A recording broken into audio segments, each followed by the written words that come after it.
Hello and welcome to One-on-One with County Executive Ike Leggett. I'm Michael Bruin, sitting in for Lorna Virgili. And Mr. Leggett, thank you very much for your time. Thank you. I'm delighted to be back. I'm not as dynamic as Lorna, so I'll try to jazz it up a little bit for you. No, you're quite competent. Well, the obvious beginning has to be with the operating budget, Right. and it's $5.3 billion. And I was talking to you before the show that that's bigger than some states, Vermont, New Hampshire, Right. Delaware. I mean, it is a huge responsibility and a lot of work. It Can is you a tell great us deal about of it? work engaged in putting a budget of that size together. When you think not only on top of that, that we have more citizens in many of the states you just described, there are about 1.1 million residents. It is an enormous task with a very active, diverse community with people literally from all over the world. And so governance here is a real challenge. It's exciting, but it's a lot of hard work. And to put a budget together of that size and magnitude requires a great deal of work on the part of our budget staff, all of our departments. But the most important part of that really is the contact with the everyday citizens out there in Montgomery County. Because I started something some years ago to have these budget forums and outreach to the community to get their input, to see what they wanted to see in the budget and make certain that our priorities were aligned, how we spent our resources, or provided resources for our budgets, to ensure that we had that contact with everyday citizens. So yes, we have a great deal of professional help. We have large departments and a great deal of support around the entire budget process itself. But the most important ingredient to that are the active participation of our everyday residents and citizens of Montgomery County. Well, you instituted that, and you do six or eight, The six. you know, in January. Yeah, In all the parts of the county. Yes. You go out to all the parts of the county. that's right. And then do the presentation, and then you have to submit on the 15th of March. That's correct. So it's a 2-month deadline. But not whole only that, process. but we also have a very transparent process. We have won awards for the transparency that we provide, that if you wanted to look at what's in the budget, how we spend, what we spend for, what contracts we let, it's a very open process. You can just go online and look at all of that. Very few of any jurisdictions around the country will have that kind of access to the budget, this presentation. And oftentimes people go in there, and one of the things that they most often look at, the salaries of county employees. They can look at it line item per se. They have yours and they have mine. That's right, everybody. Exactly. Well, the biggest chunk, of course, is education. Right. So can you talk about both MCPS and Montgomery College? Well, overall, $5.3 billion budget. Over 50% of that budget goes to public education, somewhere around the 2.4 K through 12, $2.4 billion. And then you add the college on top of that. So when you combine the two, you're talking 57, 58% of the overall $5.3 billion goes to education, that is K through 12, as well as Montgomery College. That's a large amount, but that's the top investment that the residents of Montgomery County want us to make. And we're making that investment, and we want to make that investment because education is a top priority for us. It has been a tradition in Montgomery County that we support education. And unfortunately, given the recession, the difficult times that we've had over the last few years, we have not supported it as robustly as we've done in the past. And so what we are trying to do now is to, in effect, catch up a little bit from the ground that we've lost throughout the recession. For example, we had not increased per student expenditures since FY09. FY09. And so we're now looking at the FY17 budget. So when people look at this budget and they note that we are providing an additional $133+ million to the budget, that's $90 million over the required maintenance of effort level. There's a reason for that. One, we had not increased per student expenditures. Two, there's a growing increase overall in the number of students in Montgomery County, well than 2,000 per year, that has increased significantly. We have what I consider to be an unacceptable student-teacher ratio in Montgomery County, which makes it very difficult for our teachers to teach with larger class sizes. And we find a number of our students, especially minority students, are underperforming as compared to majority students. So we want to address all of those things. We want to make sure that investment in our educational system responds to those challenges. And so it's an increase, but an increase comparative to what we've done in the past, and one that I think is worthwhile because we certainly want to make certain that education is a top priority. It responds to our values, it responds to the needs that are out there, and responds to what I think an informed community would want. Well, and you've also, to be frank, I've been with the county 27 years. You came in with some real financial challenges and have done a great job. Because I don't know how much you've saved over the 10 years, but it was a tough job. You happened to come in at a time of one of the worst recessions in the history of this country. And as a result of that, we've had to trim somewhere in the neighborhood of $3.3 billion from our expected budgets over the period of time. Despite all of that, we experienced government closures, sequestrations, reductions in government expenditures, which is a bedrock for this area. Correct. We've maintained our AAA bond rating, and today the county has the highest reserves in our history, and we've maintained all of that through a great recession. So we've had to manage some very difficult times, but right now it requires us to do some things differently.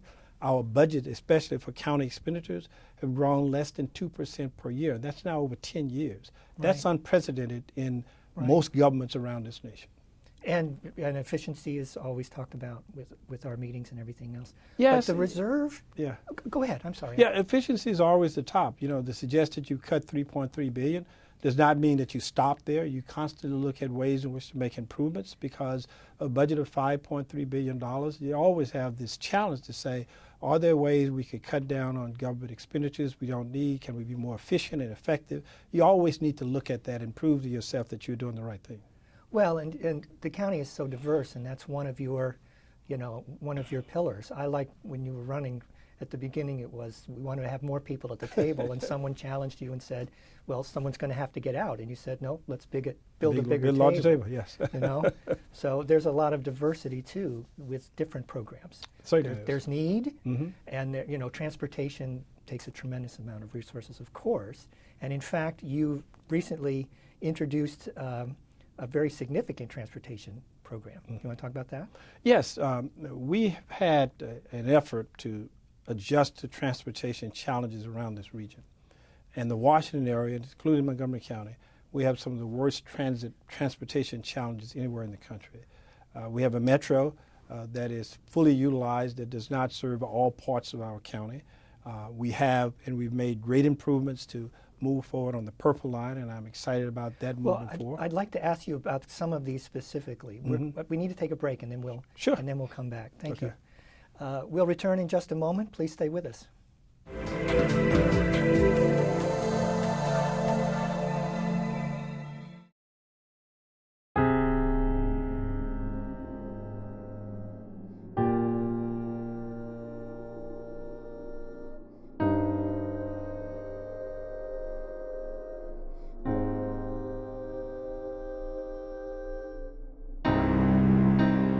There's a reason why area law enforcement are out enforcing pedestrian and traffic safety laws and preventing killer pedestrian crashes. Be alert. Be street smart. The next 30 seconds can save you a lot of money. Just do your laundry in cold and stick to full loads. Auto-sleep your computers. Plug your gadgets in a power strip and switch it off when you're done. Headed out? Turn back your thermostat by 10 degrees. And drive sensibly. The more energy you save, the more money you save. Find other great tips at energysaver.gov.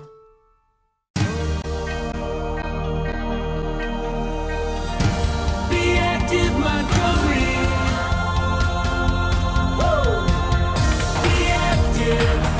Be active, Montgomery. Be active, Montgomery.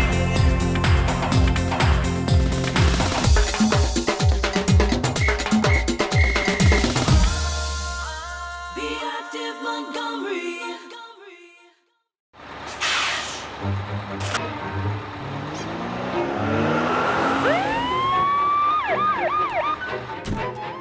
Hey, mister! Down here. You illegally passed the stop school bus. I'm placing you in timeout, and this timeout means big fines, plus you really could have hurt somebody. That's why school buses are being equipped with video cameras to help kids like me stay safe. So respect the bus.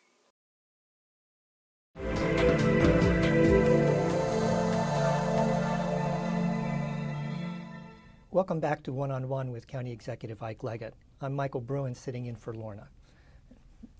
Mr. Leggett, we were talking before the break. I sort of opened up a whole can of worms here with transportation, but Purple Line, BRT.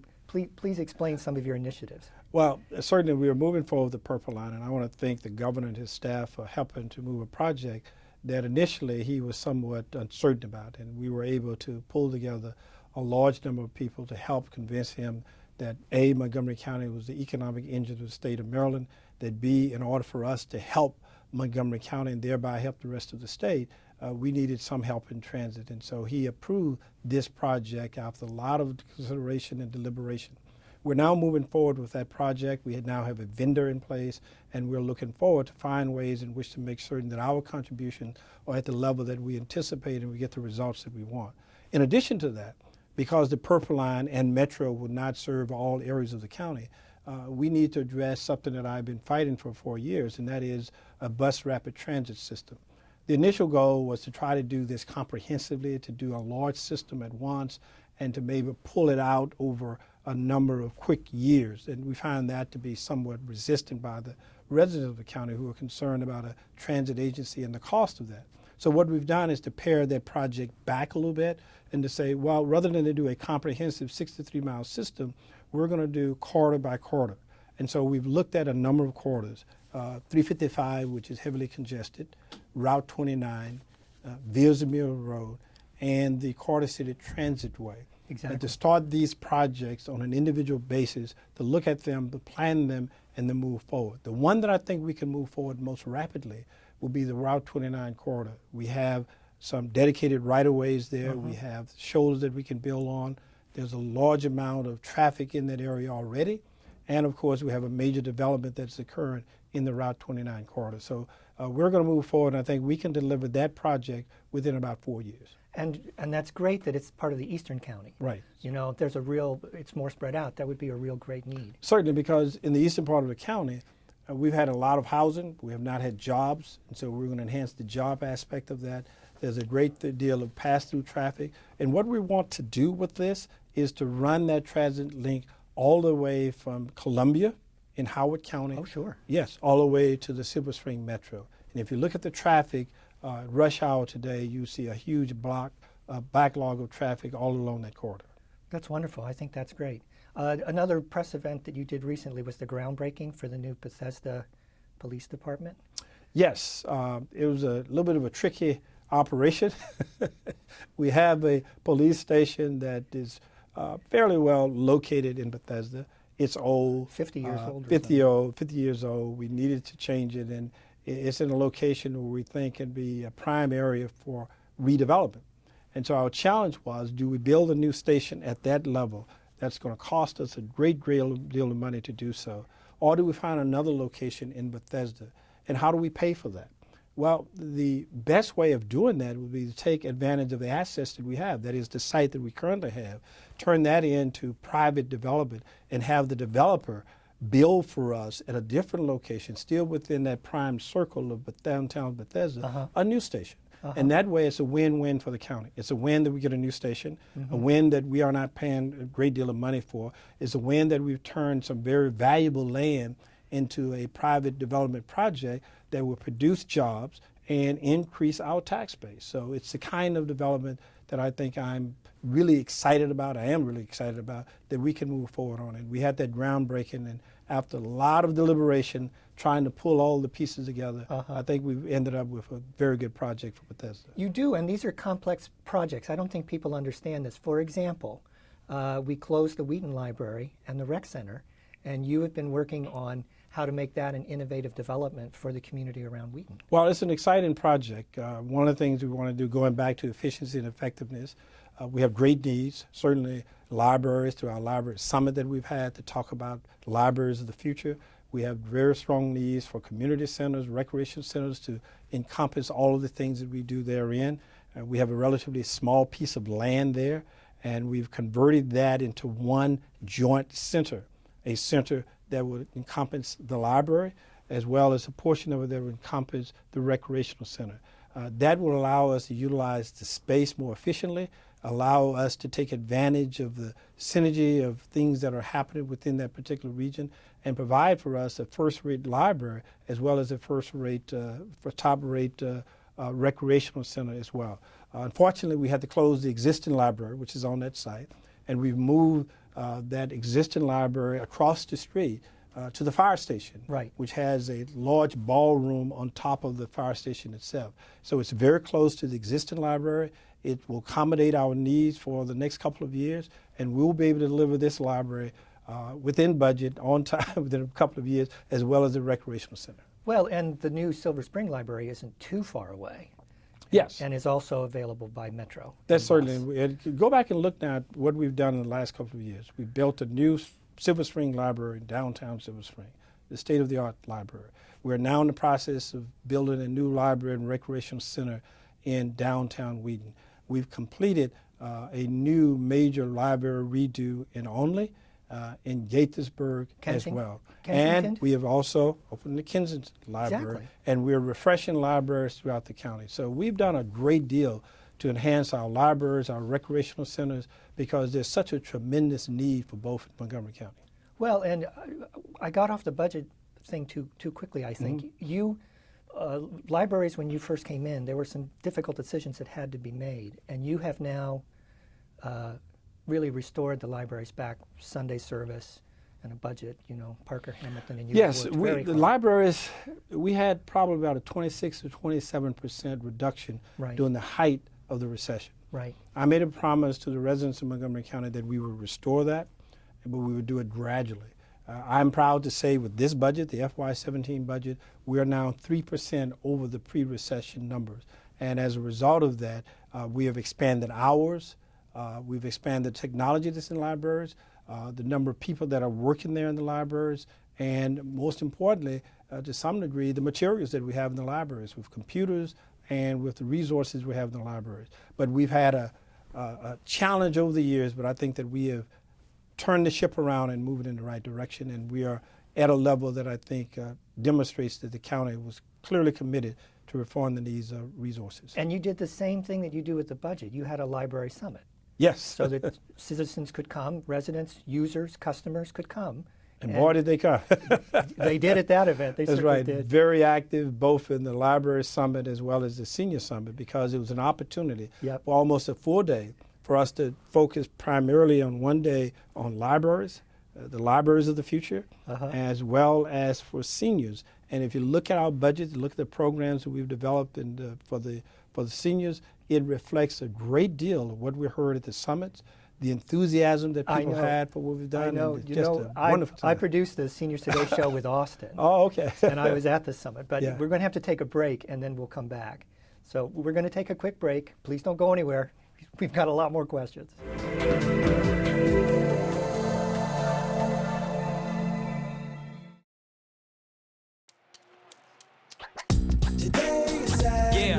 Salad on Saturday, fruit on Friday, throw a ball Thursday. Water Wednesday, touch your toes Tuesday. Let's move Monday, sparkles next Sunday. 60 minutes of physical activity a day and eating well can help get your child healthy. So keep them active and eating well every day. Get ideas, get involved, get going at letsmove.gov. That's letsmove.gov. Are you sure they can recycle us, Clamshell? Hey, Dome, we're on a new recycling postcard. I can't wait to make a new start. Maybe I'll be a red carpet at a big premiere. And I'll get to paint the White House. Shh, here he comes. Now you can recycle more plastics in Montgomery County, including #1 PET plastics such as clamshells, deli containers, trays, lids, domes, and cups. Woohoo! We're in! For more information on recycling, contact the Montgomery County, Maryland Division of Solid Waste Services at 311. The wait is over. Recycle more plastics today. When some people struggle with their mortgage payments, they become frozen, petrified. Not knowing what to do, they do nothing. But the people who take action are far more likely to get the most positive outcome. Making Home Affordable is a free government program. Call now to talk one-on-one with a housing expert about the options that are right for you. Real help, real answers, right now. Did you know there are more than 10,000 county government phone numbers? But there's only one number you need to remember for non-emergency calls, 311. MC311 is Montgomery County government's online telephone information system. Need information? Have a problem or complaint? Trying to locate a county government facility? Call 311. The call center is open Monday through Friday, 7 a.m. to 7 p.m. The website is available 24 hours a day, 7 days a week.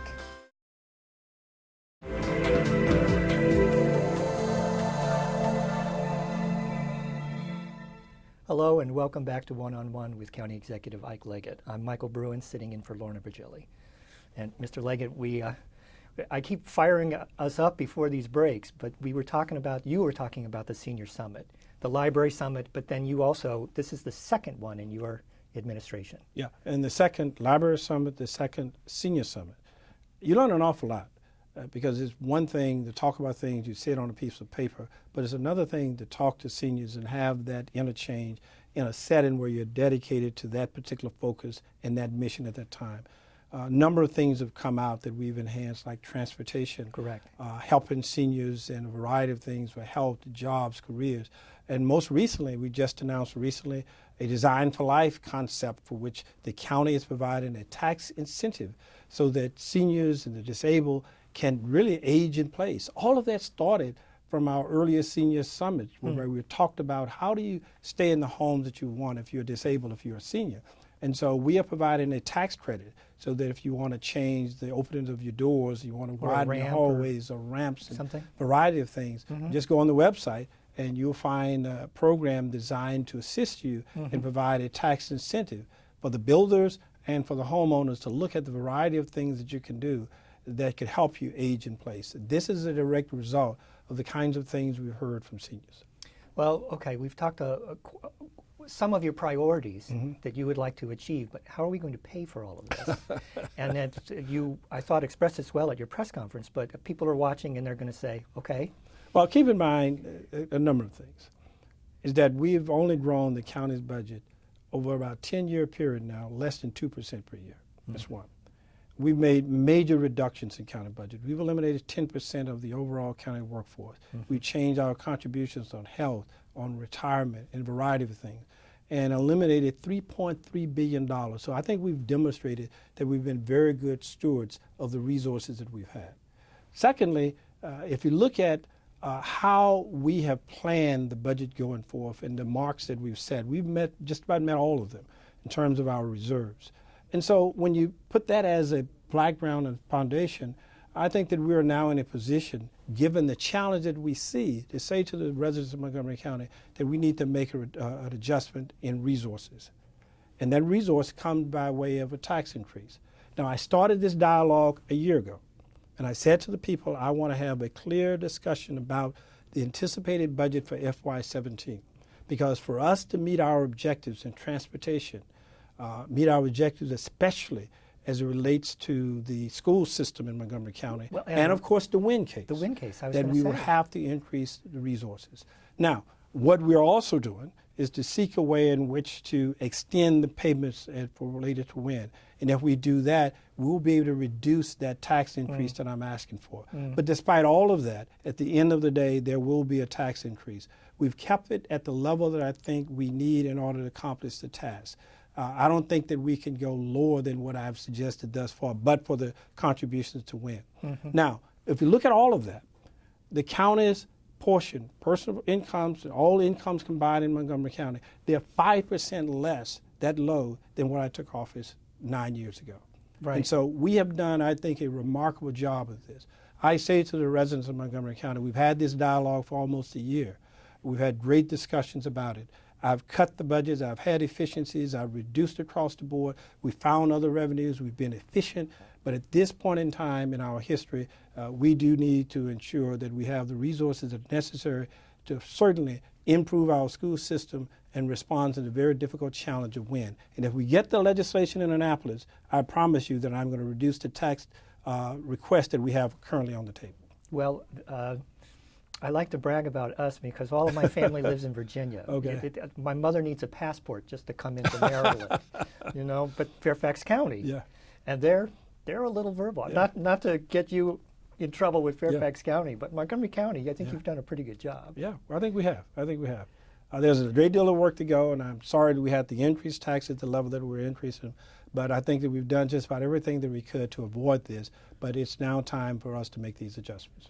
Okay. There are just a couple of other things. We're going to run out of time here, but there is the TASER incident and information, and how have you responded to that? Well, what I've asked our very strong police department, we have great police in Montgomery County. I'm proud of the work they do each and every day, proud of the job that Chief Manger is doing. When you have this number of incidents over a relatively short period of time, I think we do need to review our procedures, our training, to make certain that we're not using tasers too frequently, and when we do use them, that we use them appropriately in terms of the amount of force and the amount of tasers that we are applying to a particular victim.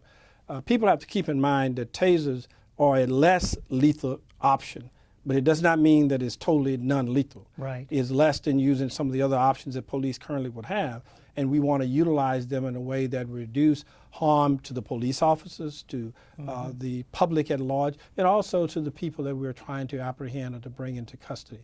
But when you see the numbers that we have, we need to look at that to make sure that we're doing everything appropriately. And Chief Manger is right on top of that. He's engaged in a study that we've asked to look at our training, our procedures, and we'll have some outside support to come in to make sure that we're doing everything that we can to minimize the impact to our officers as well as the people we're apprehending. It's a very difficult job. Oh, it is a very difficult job. The police officer making job. these decisions in split seconds, and it's hard to second guess sometimes when you face with some of the situations they face. And overall, they do a wonderful job. Well, and you've also supported Tom Manger with the cameras. Oh, yes. Body cameras, so that, an officer can be held accountable. Well, in this budget, we have funded body cameras for all of our officers, as well as provide additional personal protection, body protection for our officers. But, you can do all of those things, but at the end of the day, is that one officer oftentimes out by him or herself in some very dangerous situations, and we should understand and respect the difficult job that they would have. And I'm very proud of our police officers, men and women who work for Montgomery County. Well, and as a retired Army officer, I mean, you know how difficult things can be. Oh, yes, so very difficult. And they feel supported. Oh, yes, and I support them fully. We're going to run out of time, so do you want to mention the Cuba trip? Oh, we had a wonderful time. I learned a great deal, despite some challenges and difficulties with the Cuban government and some of the human rights challenges that they have and we need to address. I found the people there to be very warm, receptive, and a great opportunity for us to change. And I hope that in the near future we'll lift that embargo, and so we'd have a much more direct relationship with the Cuban people. I hope to go back sometime soon. We have an opportunity with one of our baseball teams here in Montgomery County. It will be going this August. And I've asked Lorna Vigility to go with us so she could enjoy it as well. She seemed to be a little challenged about that. But good luck, Mr. Leggett. Well, we're out of time. Thank you so much for giving us your time. Okay. And hopefully Lorna will be back next month. All right. You can give her a hard time. I will. You've been watching One-on-One with County Executive Mike Leggett. I'm Michael Bruin, sitting in for Lorna, and we will bring you the show again next month. And I promise Lorna will be back here. Thanks for watching.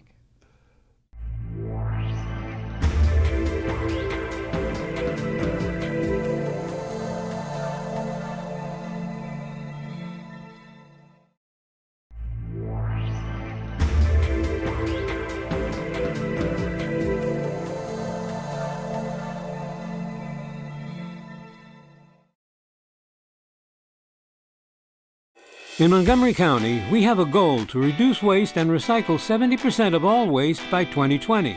By recycling and reducing waste, we save natural resources and make our community even better. So recycle at home, work, school, everywhere, and keep recycling going.